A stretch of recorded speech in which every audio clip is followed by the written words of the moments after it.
Bro, Kid Cudi has been making music for years, and I'm ready for Man of the Moon 3. Man on the Moon, I'm sorry. Man is on the moon right now in the wintertime, almost. And, you know, the thing that's crazy about this release is, number one, it was unexpected for me personally. Two, I don't know what to expect, as I haven't really been the biggest Kid Cudi fan. I do admit that I like a lot of his music, but as far as albums are concerned, solo albums are concerned, I'm a little sketched out. But we're here for Man on the Moon 3. I really enjoyed the first one. Second one, Third one, though, it might be something crazy. I hope it is. We're going to go in, and I'm looking for something to really take home with this one, because I love Kid Cudi's personality for the most part. He's a really unproblematic person in, like, the community from what I can see. How he interacts with other people, he seems really genuine, and like I said, I really respect his battle with mental health and everything like that, how he's gone about it, how he seems to have gotten so much better with it. So just seeing stuff like that, I would like to see that translate musically, but I guess we'll find out. Man on the Moon 3, the first track I think is titled Beautiful, or Beautiful Trip possibly. I don't remember. I was looking through the track list. A lot of these have some interesting names with some even more interesting features, like Phoebe Bridgers. Oh, it's only 36 seconds. I got my hopes up for nothing. Never mind. It's an alien. It's an angel. Wait a minute. Bro, hit me with the ethereal music right now. I love it. All right, I stopped right beforehand because I feel like we're about to hit a transition. But oh my God, man, Cudi, if you are gonna go with this sound for the rest of the album, I got hopes, you know. I think good things are on the horizon. There's like a heart beating in the background. I don't know if this is inside the mind of Cudi, or Cudi has finally unlocked his third eye and everything is aligned in the universe. Drop it. As he falls back deeper into a state. Was it one of the swing states? A lot of demons creeping up the living underneath. Gotta take a minute, y'all trouble fall. This time I'm ready for it. Can't stop this war in me. You know, one really weird thing about this song is like it clearly exists in that psychedelic trap lane, but it's so weird for Cudi to be in it, because now it's so hard to box Cudi into a specific sound, because he's so clearly an influence to so many people that have done this style before, namely Travis Scott.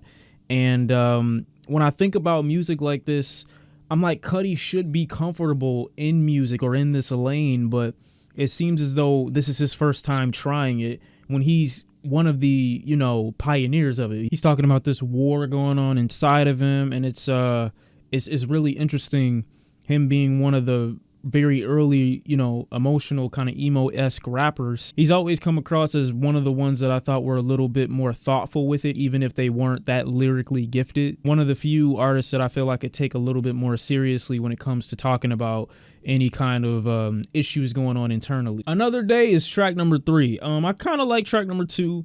I don't know how often I go back to it. I gotta listen to it a few more times. I'll be back around too. It's the soldier in me. Let them brothers and be 27. There he go. Yeah, really. Man, see, this is what I mean. It's so unfortunate when you are one of the inspirations for an artist that will later become really huge. And some people kind of forget that you're the one that kind of gave them that inspiration. This is the same thing I feel that happened with people like T-Pain.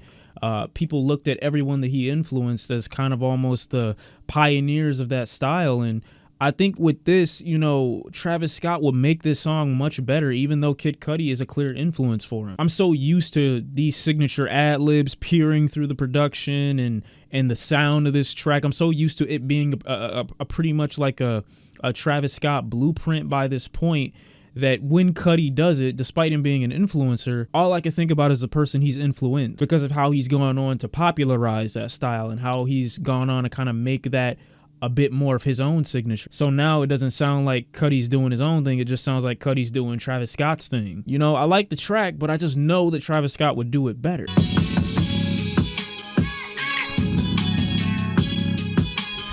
Let me take back everything I said. You better fucking rap. Here we go, step in. And we go test it up. This is so weird. It is. It's so strange. All right. Yeah. some days into Man, we're we are there right now. Like, I love this track. Again, it's a great track to me, and it's just a Travis Scott song, but Kid Cudi cover. It's Kid Cudi doing a Travis Scott cover, or is that Kid Cudi's cover at that point? I don't know. You know what I'm saying? But it's to a point where we see the influence, we see what Cudi was listening to while recording this. It's one thing when these are the things I've been listening to lately, and you can slightly hear those things in my music. It's another when it sounds exactly like what this artist would do. For people that are in love with Travis Scott, I don't see how they would listen to this and think Kid Cudi's in a league of his own right now. I don't know who would think that based off tracks like these. Track number 5 is Dive.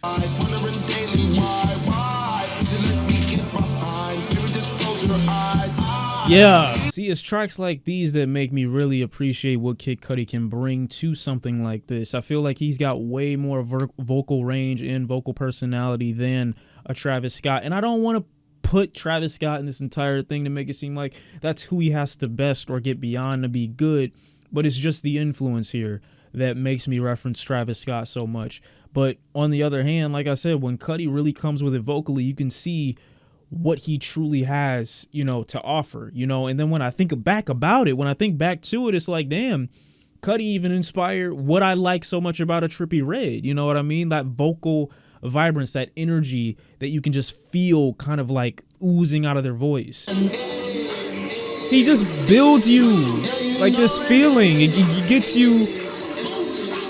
It's in there. Dive could have been a little bit more when it comes to like a song structure. I feel like it could have been like really, really catchy, but his energy right there saves it for me. So really no complaints about that song. Next track is Damaged, just like me after that track. shit. Tell the boys we get ripped, rage on. It's the cops, what problem hanging on. How it goes when you're a damaged man. Trying to stay grounded, keep my niggas around me. This song is not bad at all. It's just, at this stage, I'm looking for Cudi to take that to the next level, because all I think about when I hear this song is Travis Scott. That's all I think about. Lyrically, I feel like Cudi may be talking about himself being his worst enemy. I'm not really sure. It seems like he's mentioning someone hating on him. So I think that might be like if he's hating on himself, or there's a voice in his head telling him that he can't do it, or hating on him. It might be some form of self-doubt, another mental kind of hill that he might have had to battle through. But I don't know if I can really call this like a Cudi album right now, because I feel like Cudi could be capable of more than emulating what he's inspired, and I just think he's comfortable in what he likes listening to.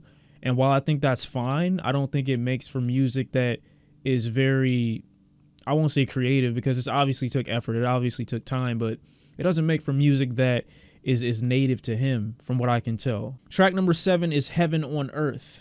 Okay, I might really like this song. The little jingle right now is hitting me right now. Low key, I'm expecting like a wild Eminem to pop up. God, get the fuck out my face, nigga. After we kill him, we clean him up. I'ma be hopping up with some bitch. She take my bitch, she murder her. Have me my fuck on my tree and my roller. Those chimes or those jingles like really help to add like this hypnotism to this track. Like, it's really nocturnal. It sounds pretty dark. But I mean, it's the same thing here. These ad libs that peer in, these vocal effects.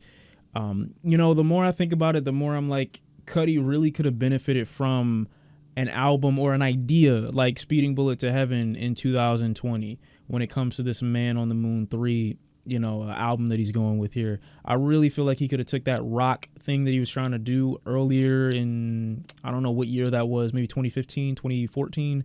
I feel like he could have taken that and if given to a producer that had a better vision, paired without the Beavis and Butthead skits, and without Cudi going into so many different detours. I feel like if that was focus, he really could have made something incredible. Anything right now to me is preferable to these Travis Scott reskins.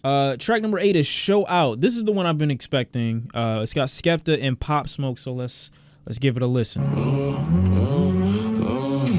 It's about to be some UK drill, New York drill, trap, psychedelic. What the fuck am I about to hear? Back out, roll up. Midtown, roll up. Alright. Man, I miss Pop Smoke. Same size as Kevin Hart. Please don't think it's a joke. Back on tour with the guys. Oh my god, that bar was hard. Oh man, Skepta. He came in like he had like a vendetta. They got guns the size of Kevin Hart. It ain't no joke. I love that. That's a bar right there. That's just a bar. And when I said I miss Pop Smoke, don't get that twisted. I'm not trying to be like a fake day one fan or some shit like that. When I say I miss Pop Smoke, it means I miss knowing that he was alive. That's all. There's a lot of people whose music that I'm not like a huge fan of, but I just like liked knowing that this person was thriving because they seem to be doing something better for themselves. And that's what made me think of that. Man them. Where the tings at, man? Yes. No, see, I ain't no bitch when I'm bit. I'm pulling with chicks. Hey, this song is gonna be in the soundtrack for the next major white UFC fight film. I'm guaranteeing it. You know who else would sound really good on this track? Dave East. I would love to hear what Dave East will have to say about this. I never mentioned how much I like the cover art for this album too. Like that shit is cold as hell. The next one is Mr. Solo Dolo 3. I liked that track before.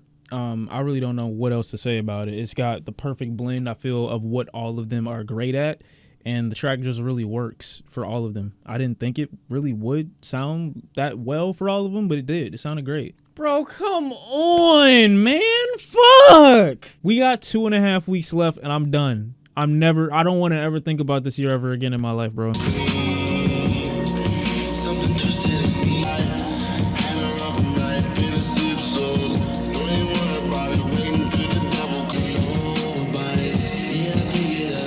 I got completely lost in that song, and then when I opened my eyes, we were back to the hook again. I think that's a great track. It's like barely hip hop, but it's like psychedelic hip hop right now. It's no trap. I like that a lot. It's just it's just knocking, and I love the feeling that this track is giving me right now. It's giving me such a strong feeling of self-reflection, and in that self-reflection, you're seeing all these different aspects and all these different parts of yourself that you didn't know were there.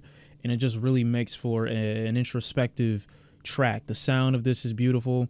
And I would have to go back and listen to the lyrics again to hear exactly what he's saying. But just I think he captures the aesthetic for this track. If what he's going for is this reflection type imagery, I really like that. Track number 10 is titled Sad People. Say something's wrong with me. I like this, man. You're doing something that Travis Scott can't do right now, and that's what I like about this.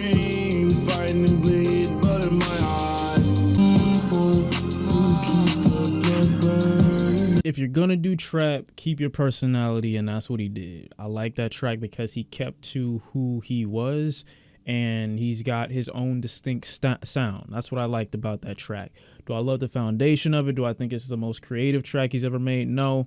But in the pool of everything that I feel that's inspired by Travis Scott so far, I think he kind of took this track and made it a bit of his own. Track number 11 is Elsie's Baby Boy. Anything you want, man.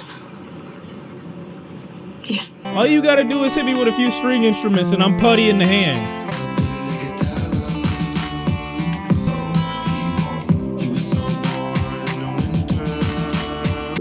It's kind of like psychedelic folk hip hop fusion a little bit.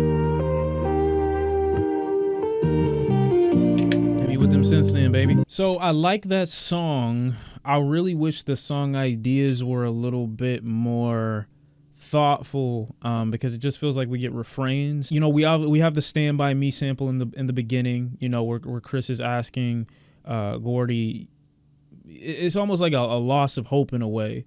And I kind of, you know, from the lyrics that Kid Cudi is going with for this track, it's almost like he's bound to this one reality that he can't escape. And it seems really, what is the word I'm looking for? It seems really damning.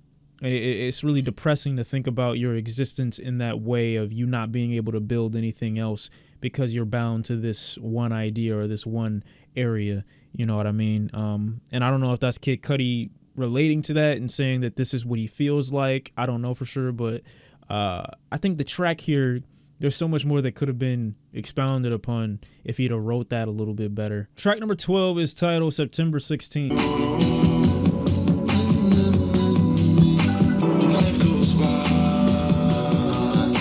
Another track that really isn't explained in too much detail. It's just mini refrains and, you know, vibes, I guess. And that's not bad, I guess, but I think it could build into so much more.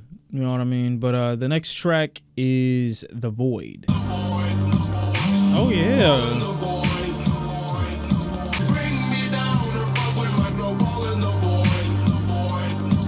The Void. Oh my god, that chorus is amazing. That's everything right now. Kind of reminds me of some Suicide Boys a little bit. Yeah, that track kind of falls into this void. It kind of falls into like this spacey, atmospheric, you know, ethereal kind of vibe near the end. I was really hoping for a beat transition in the middle of that track. It being so long, we didn't end up getting that. And again, just the idea of the song and like, I feel so much of what it could have been explained or kind of written a little bit better. But for the most part, it is mini refrains, and while I don't mind that, it's basically going to be up to Kid Cudi fans whether they love that or not. I feel like that track had just so much potential to be so much more, given that 5-minute time slot. But I still really love that hook. That hook is great. And here's the one that I've been anticipating the most between this one and Rockstar Nights. We got Phoebe Bridgers, Lovin Me.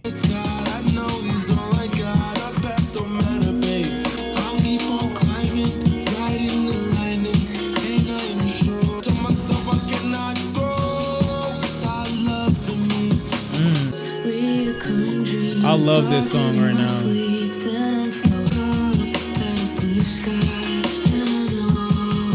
Wow. Without loving me. Even a song like that I feel could have been a little bit longer, but I feel like they accomplished exactly what they're supposed to and then Get Out. That track message was great. I really like Phoebe Bridgers on that track as well. Again, it being that length, they do exactly what they need to and then they're done. That was the track, you know, so it makes for a easy replayability. Probably gonna be a really big hit for the Christian church right now. But yeah, I mean, I like how Cudi kind of expresses that he's found an outlet to kind of peel back those layers of himself, to reveal versions of himself that he didn't know were there before. And, you know, he has to, in order to be better and from what he feels, in order to be kind of acknowledged, even through the eyes of God, is to first love himself and to kind of understand that he has value on his own as well. The next track is The Pale Moonlight. These are the cuts that I would have wanted from Cudi for the whole album, not 9 trap tracks and then we get to some experiments.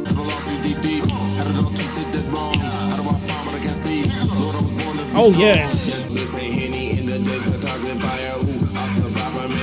Bro, why didn't we get this for the entire album?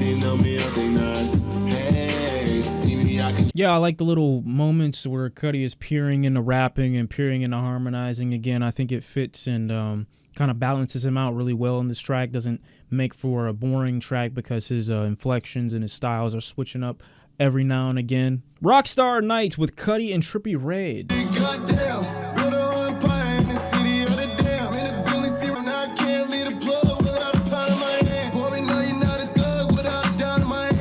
Oh, yes, I love it. Mixing harmony with the rapping, my guy. You're doing great right now. You're doing great. Come on, man. Yeah, I think they dominated that track. I think they did exactly what they were supposed to do when it comes to the energy that they gave. Again, lyrically, they're not the craziest duo, even though they do handle themselves well enough on the track. They have chemistry vocally. They also have like similar style when it comes to vocal expression. So that brightness that kind of pierces through the minute they open their mouth is just apparent over the entirety of the track.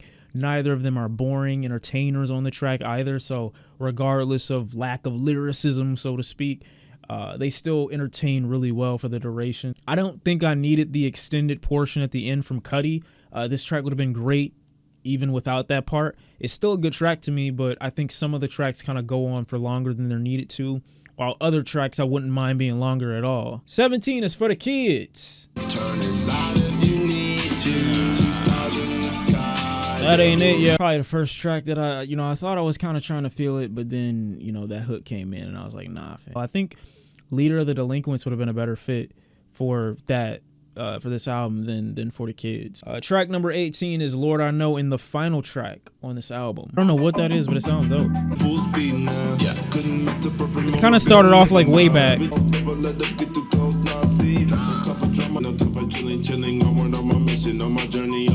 Yeah. Baby, I'm a warrior. See his voice, it makes me so happy. All right, so Kid Cudi with Man on the Moon 3. I can definitely tell you right now that I like this album much more than his previous two efforts, and I'm talking about solo work only. I really think that Cudi takes himself to task here and puts more entertaining tracks onto the track listing. One of the fallbacks, well, let me just stick to the positive for right now.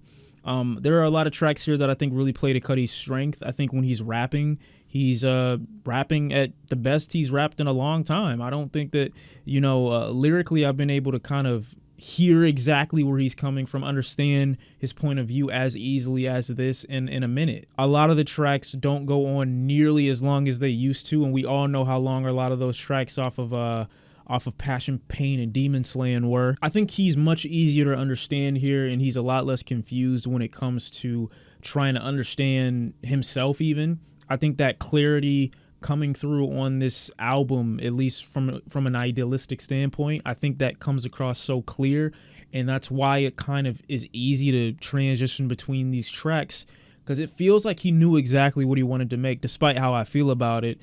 It feels like this came out exactly how he thought it would.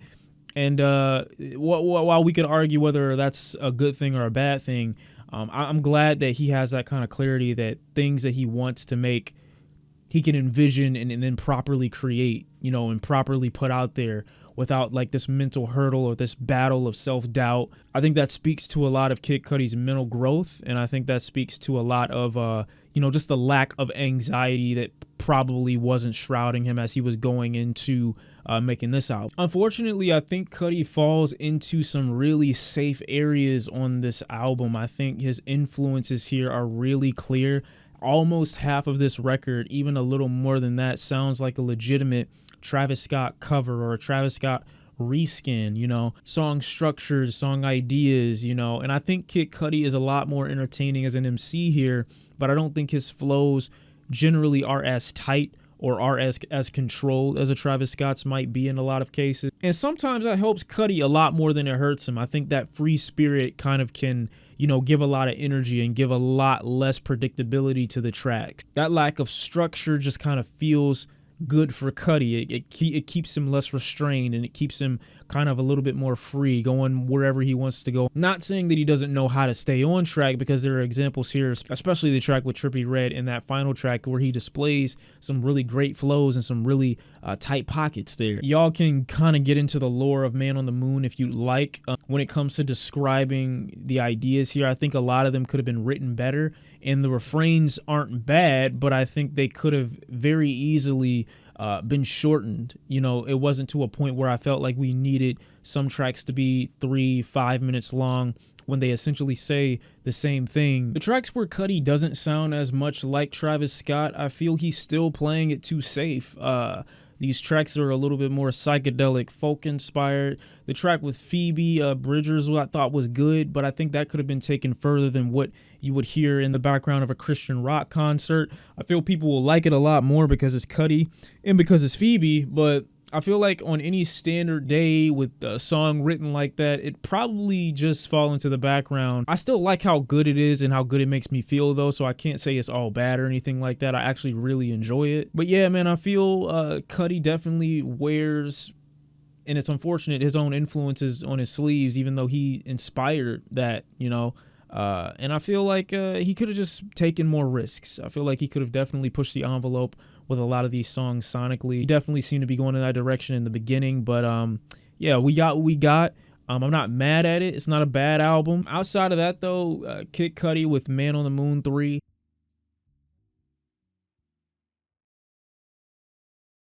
could have been taken so much further in my opinion, but that's just what I have to say about it.